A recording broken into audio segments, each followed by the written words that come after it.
Welcome back, folks, to Aim Small. Yes, I've been out of the shooting a little bit, but not shooting as in shooting, but like in shooting videos. So what kept me busy? Well, that should say it all. I was preparing for the World Hunter Field Target Championships in Sardinia, and that took up every spare minute of me. The great news is Team South Africa got a respectable 5th place. I got a respectable 18th place. So very, very chuffed with the performance over there. To Nani and his team for building that awesome course there in the hillside. You guys rock. Alright, so back to today's video.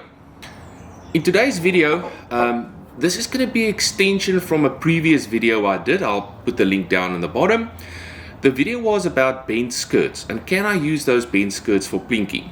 And it got me thinking the other day while I was at Worlds. Just by the way, 95% of all shooters used JSBs at Worlds. Now the question is why?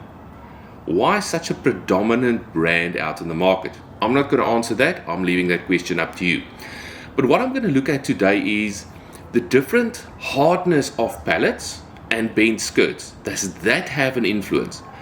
So I've got 4 brands of pellets here, and I don't have a scientific way to test this. I can't tell you the BHN of these lead composites, but I'm going to do a couple of really amateur experiments on them, and then obviously I'm going to shoot them to see what the accuracy looks like. So the 4 pellets I've got, must I show the brands? This is not about brand, so let's start with that. This is not an accuracy test. This is about hardness of the different pellets. So I've got 844s in JSB. I've got 864s in H&N Field Target Trophies. Great pellets, by the way. I've got the Q's pellets, all the way from China and all. And then I've got the JTS dead centers. Now these 4 pellets use different lead in the composite of their pellets. So first and foremost, the one that I think, and I'm going to test the theory now, as the softest lead is the JSBs. So soft lead has a couple of advantages and disadvantages. The only big disadvantage is that you need to be very careful not to shake the tins too hard, because the skirts can bend and you can have some pellet damage in the process. The great thing about soft lead is that theoretically the buttocks of the pellet should open up nicely into the barrel when you put a little bit of air behind it, which is what we do. We shoot air rifles. So it should open up that flare a little bit, gripping the sides a little bit, getting the twist rate perfect in that regard, and it should not damage the barrel. So that's the theory behind good and soft lead, the pros and cons. The harder the lead becomes, the better quality pellets you see, because they don't tend to bend that easily in a tin. And you get really thin skirts like this one I'm working with. This is the JTS's, by the way. Thin skirts, but perfect condition. You do not get these easily in a bent skirt configuration. So I'm going to test the hardness of that. Now, again, advantages of hardness, great looking pellets, consistency in that. What are the negatives? Do they fully open up in the barrel? Is the friction in the barrel more? And then the test I'm going to do is, if I bend a soft skirt and check for accuracy, and I bend a hard skirt and I test that for accuracy, will I see a huge difference between the two? My initial thoughts is, nah, but I've been wrong before. So that's what it's all about today. Testing the hardness of the lead, very unscientific like. And second thing is, the harder the lead, does it have a bigger influence on a bent skirt? Yes or no?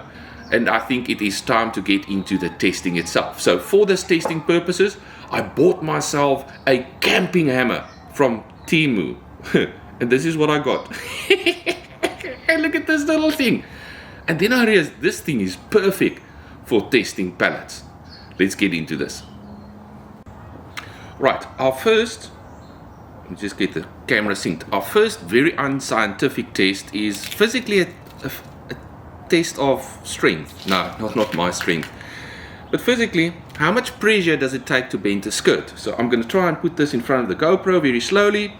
And just squeezing it, see if I can feel a difference. Now this is very objective. Alright, so I'm going to squeeze this one. It took a bit of pressure to get it bent. Let's take the next one, and this will be the H&Ns. Also thinnish skirt. Just like it, okay? That takes a lot more pressure to have it bent, and I didn't even bend it that much. So let's just like it. Those H&Ns take some force to bend the skirt. Let's quickly check the Qs. Now they are also very nicely made. Oh, the Qs bent very, very easily. A lot easier than the JSBs, and I got a nice little flat one in there. That's interesting. The Qs are actually softer than the H&Ns. And then the JTSs, that's not too bad. So if I look at this quick scenario, the one that was most difficult to bend was actually the H&Ns. So I'm going to shoot the H&Ns last, because that's the hardest one of the lot. Let me change my whole scenario around. So the Qs were very soft, the JSBs were very soft. So let's take a little bit more force. How much force does it take to flatten this pallet? Let's try that one next. Okay, so same scenario. We take this little baby here, and I'm just going to squeeze it. Okay, that's nice and flat. That was a JSB. Now I've changed order here. Which one is now which one? Oh, this is dangerous. Okay, H&N last. Okay, Qs next. Right, I'm not going to squeeze that hard on the Qs. Oh, the Qs are quite soft. They are very, very, very soft.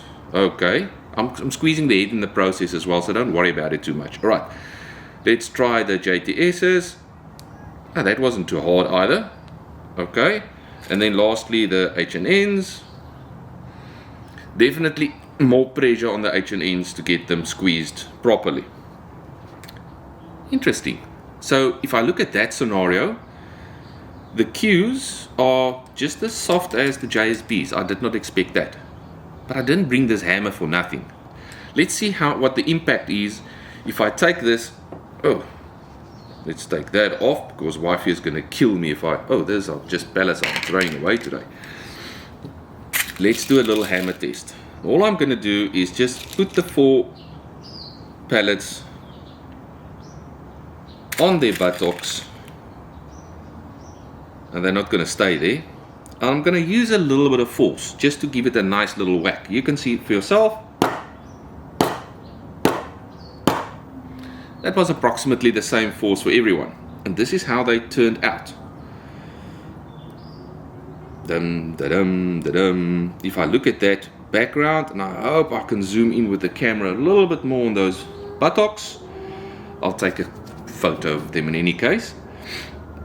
The one that flattened the best was the JSB. It actually flattened all the way down to the head size. The H&N didn't do too bad either. Followed by, oh, this is a tough call between the JTSs and the Qs, but I think the Qs did a better flattening scenario, but it didn't expand that lacquer. Now that is interesting as well. Let's try one more here. Let me just leave these. I need to photograph them later. Let's try something totally different. Let's go for the head again. And this is just, as I said, ladies and gentlemen, this is not very scientific. This is just my own type of measurement. And I've got a screwdriver, and I'm just gonna slightly notch the head of this pallet. Oh, I need to get this very accurate. Just a little dinky for each of them. Not gonna go too hard. Oopsie, that one split underneath me, but that's also a good indication. And then the last one, oh, I need to get this one center as well. Right, can I see visibly difference in the lead? And the short answer is yes, I can. So if I look at these different ones, the JTS was quite nice. That's a nice deep hole. The Qs as well, nah, I can't really see a difference. That was a useless exercise. Okay, so let me do a couple of scenarios. I'm gonna bend the skirts flat to see what they do in that regard. I'm also gonna open up the skirts in the back for each of them. I'm gonna shoot a controlled group first to just zero the gun and get accuracy out of that, so you've got an indication. Then I'm gonna shoot the flattened skirts a little bit, and I'm going to try and flatten them halfway, approximately the same with everyone. And then the last set that I'm going to shoot is my first experiment, whacking them a little bit, but just a little bit. I just want the skirt and the back just to open up a little bit. They're going to be a tighter fit on the air rifle itself, and then I'll also check on that last one, is there a speed difference between that. So I'll put up the Crony just now as well, just to make sure the speeds, is there a massive difference between a bent skirt and a normal pellet versus a flattened little tight skirt and a normal pellet. Let's get into the shooting portion of this. This is the fun part. The one thing about running 3 different cameras without remotes is something can go wrong. Hopefully not today. This is my JSB example. So I've got the JSBs and 844s. Crony is set up, camera is set up. I'm going to shoot my 6 normal pellets controlled, and there is a little bit of wind there in front. I'm going to try my best. I'm not a great bench stress shooter. It's not my forte. Shoot 6 shots, look at the speed, and then I'm going to go straight into the bent skirts. And the bent skirts, I did a proper job of bending these skirts. And then the last one, I just tap the hammer a little bit just to open up the skirt in the back a little bit and see if there's any difference there. So here we go.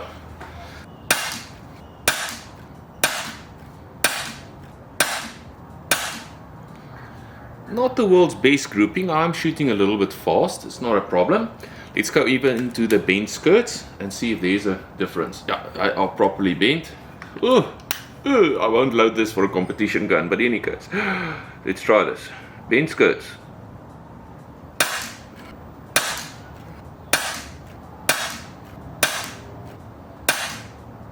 Wow, I'm surprised. Except for one that's really, really awful. For those bent skirts, that's not too bad. And if I look at the speed, not much of a difference in speed. Again, is bent skirts really that bad? And these guys were properly flattened. Some of them didn't even want to go into the breech itself. I had to notch them in with the actual bolt to get them in there. That was very interesting. All right, now, for these that I slightly flattened the skirt a little bit, let's see what they do. Oh, they go in like a tight. That's what the neighbor said. Yeah, tight fit. Tight fit.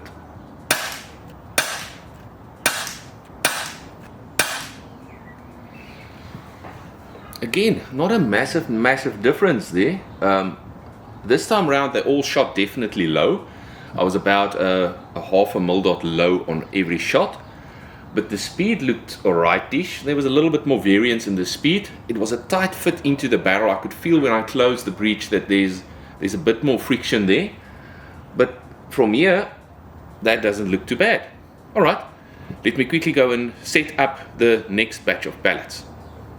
As I said, this is not very scientific. So I was playing around now with the QYSs, and very easy to bend the skirt in the back, but try to get it bent back. That is quite hard. So it might be that it feels a bit softer because the skirt is long and thin. It might be that this is still a hard lead. It just feels softer. Oh well, let's shoot it and shut up. Control group first, QYSs.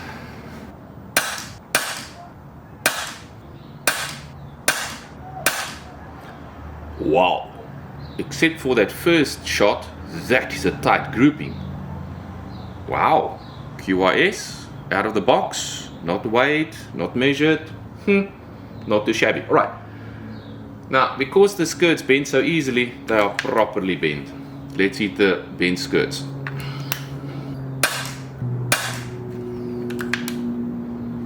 Oh, this one is bad.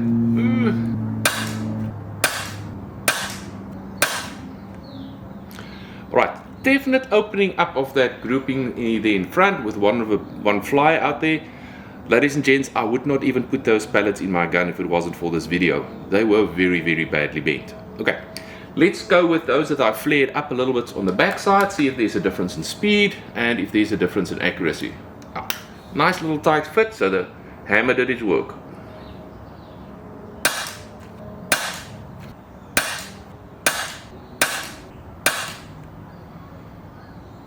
It's not a bad grouping, but definitely opening up the skirt did not work for the QYSs.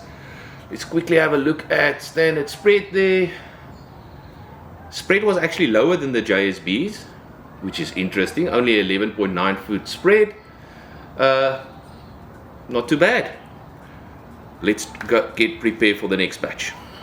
Right, it was a bit harder to bend the skirts of the JTSs, even though they've got a long skirt. It was a lot more difficult to bend them than it was to bend the Qs and the JSBs. So proof is in the pudding.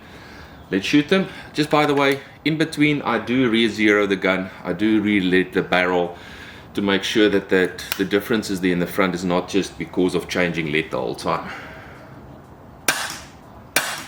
Yeah, my wind indicator is there up front saying there's a small breeze right to left.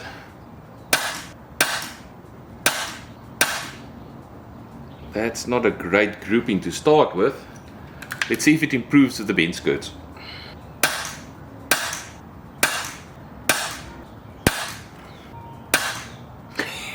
Nearly shot the better grouping with bend skirts.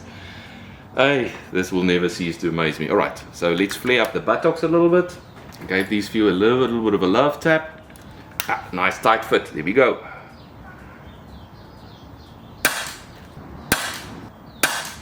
Oh, all over the show. Oh, that was just awful. Sure, speed was down. Accuracy was horrific. The moment you open up those skirts in the back, JTSs didn't like that at all. One more to go. This is the last one. This is the H&Ns. Yeah, H&Ns. Okay, these are the H&Ns, Field Target Trophies, 8.64.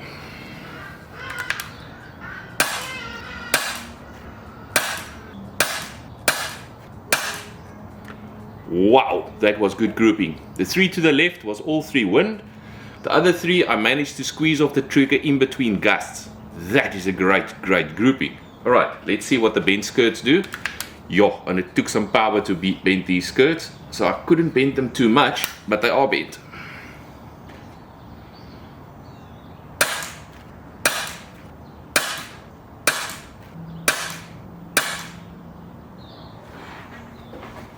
That's weird.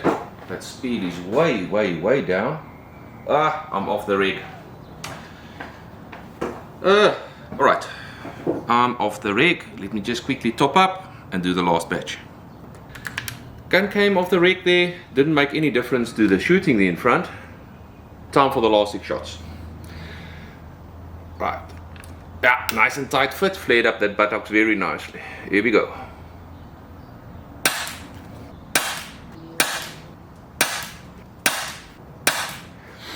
I do expect a massive difference, specifically with the last one, in speed, because it's not scientific. I can't tell exactly how much I flared up the skirt of the pellet whatsoever.